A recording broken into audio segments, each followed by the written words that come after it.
Trades. Now that we're in the off season, everybody wants to talk trades. Let's talk trades.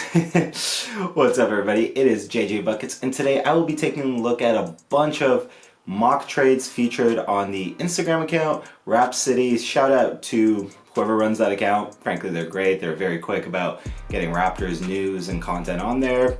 One of my favorite follows on IG, so shout out to you, and shout out to you for giving me something to make a video with this week. Before I fully hop into things, just make sure you are leaving a like on the video. It takes no amount of time. It makes a massive difference for how the video performs, so thank you. And past that, if you're new here and you enjoy what you watch today, just make sure to subscribe. Very, very close, marching onwards to 1K. Help me get to 1K, you know the usual drill. Quick side note just for this video, obviously because, you know, there's gonna be a bunch of these proposals and whatnot, there will be times where I'm looking down at my phone. Hopefully that is not super distracting, but if it is, I'm sorry. I would also hate, you know, not getting to constantly look at my handsome face. That's the intro. Let's do the video. The first one here is a proposed trade with the Washington Wizards, where the Wizards receive OG Anunoby, Malachi Flynn, and 2 first-round picks. The Raptors receive Bradley Beal. And from there onwards, the Raptors' projected starting lineup is Fred VanVleet, Bradley Beal, Gary Trent Jr., Scotty Barnes, and Pascal Siakam. As far as this trade goes, I was somebody that was originally a fan of Bradley Beal. Not as big of a fan as him anymore, at least certainly not in, I guess, the role that you'd be asking of him on the Raptors. I mean, I have a few gripes, frankly, with Bradley Beal. First of all, and just most importantly, I don't think he should be / can be a #1 option on a team that intends to compete for the championship. So, not a fan of that. Also, he's just a piss poor defender. And I know, you know, in a different system that can change and whatnot, but just, he's been so bad for so long that it's really hard to buy into that idea, personally. And even past that, from the Wizards' point of view, is OG Anunoby, Malachi, and a couple picks enough for the Wizards to part with Bradley Beal? But also back to the Raptors' point of view, Bradley Beal is also just coming off an injury. And obviously he is eligible, I believe it is, for the Supermax. So I get, like, do you want to be committing that kind of money to Bradley Beal? Ultimately, not a fan of the deal whatsoever. Personally, Bradley Beal is not that guy, and the Raptors would be wasting their time, in my opinion, trying to make him their guy. We got Warriors and the Raptors linking up for a trade where the Warriors get Pascal Siakam, Fred VanVleet, Khem Birch, 3 first-round picks, 2 second-round picks. The Raptors received Steph Curry and James Wiseman, and the starting lineup is Curry, Trent, OG, Scotty Barnes, and James Wiseman. First of all, James Wiseman is not start over Precious Achiuwa in this situation. Second of all, Steph doesn't leave Golden State under any circumstance, I think. So why is this? I know it's mock trade, but like, come on, why is this here? Blazers receive Pascal Siakam, Malachi Flynn, Khem Birch, a first-round pick, 2 second-round picks, for Damian Lillard and Jusuf Nurkic. Your starting lineup from there is Fred, Dame, Scotty Barnes, OG, and Nurkic. Not the biggest fan personally here. I don't like the idea of having a backcourt of Dame and Freddie. Freddie is somebody that is a fantastic defender, don't get me wrong, and can guard, you know, players bigger than his size, but I don't like the idea of that being a full-time ask of him.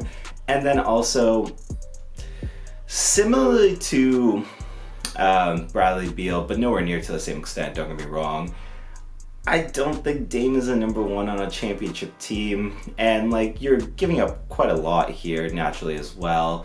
I look at that starting lineup, it just really does not excite me that much personally, and just, I'm not a firm believer in Dame. I'm gonna be completely honest about that. I think Dame is a very talented #2 on a potential championship team, But again, in that role that you're asking of him as a number one, I'm good personally with this deal.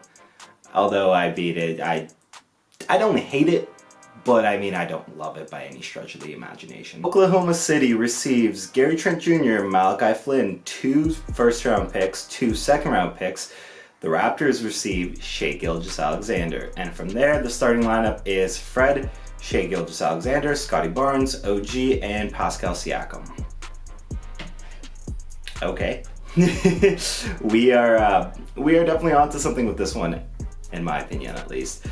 There has been at least some murmurings. I don't know how reliable, don't quote me, but at least I've seen the murmurings on the internet that, you know, OKC isn't married to the idea of keeping Shai, especially because, like, Lord knows they're going to have a metric haul of draft capital, and they can realistically do whatever the hell they want with it. So if they feel like, you know, Shai's somebody they want to move on from, they can.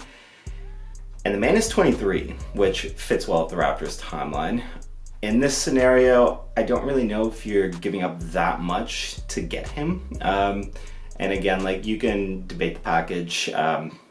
That's not what I'm here for. Well, I mean, to an extent, obviously, yes I am, but not in this. Okay, so scratch that. Here, Shai is perfect. Shai is, I think, the perfect target for the Raptors to be eyeing.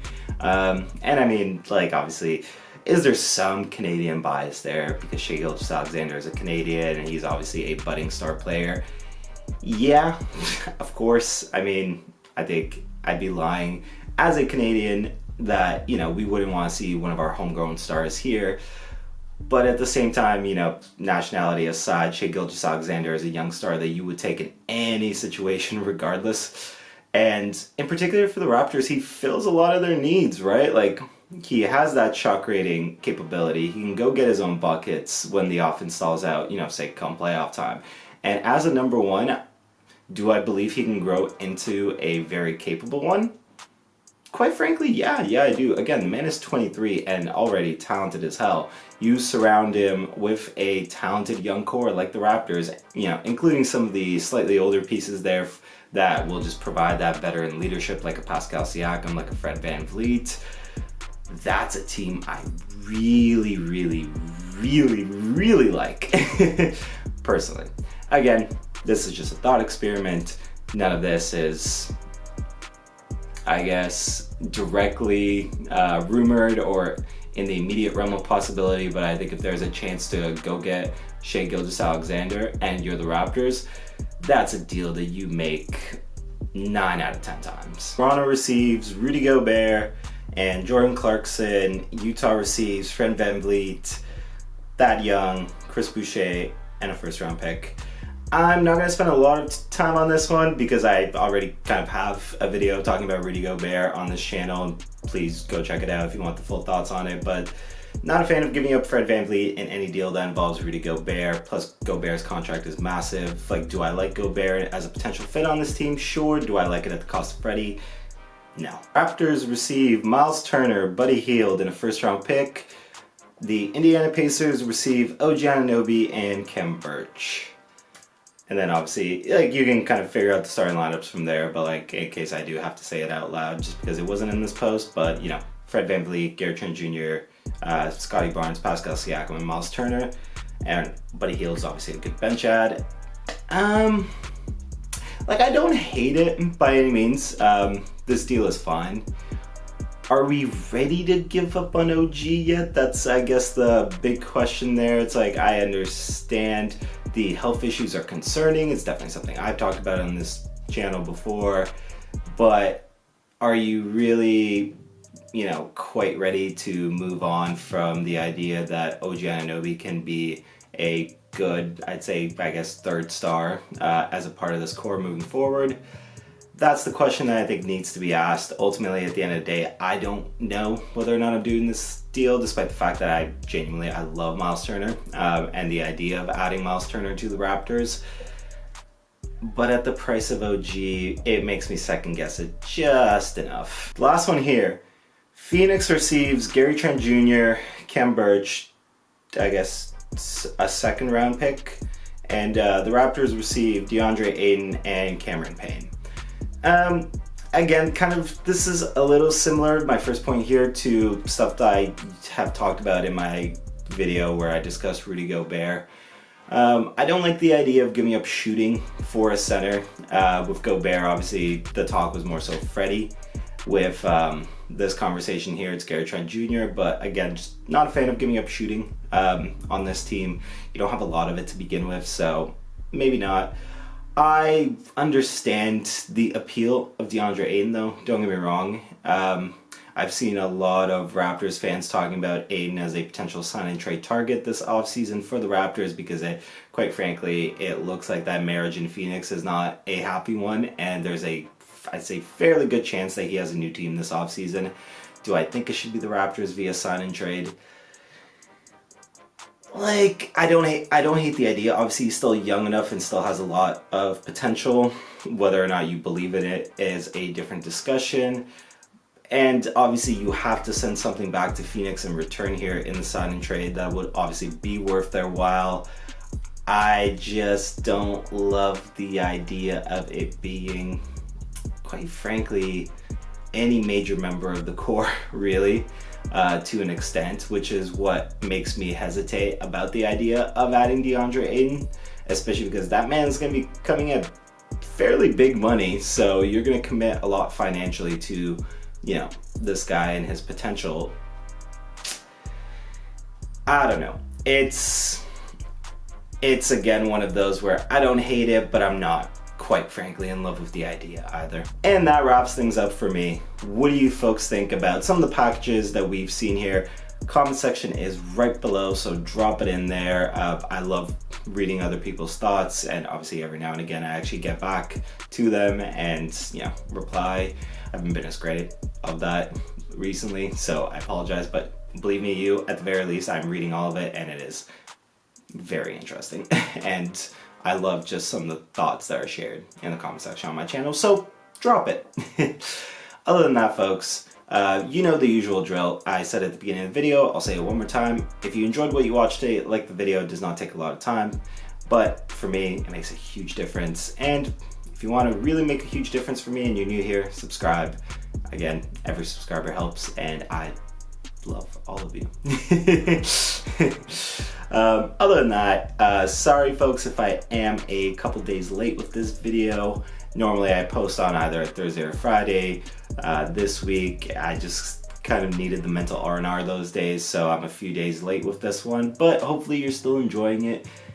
That's the point of me making these videos, right? It's for me and for you to enjoy, so hopefully it being a couple days late doesn't hinder that for you. Past that, it's JJ Buckets. It's been a pleasure as always, and I will see everybody on the next one.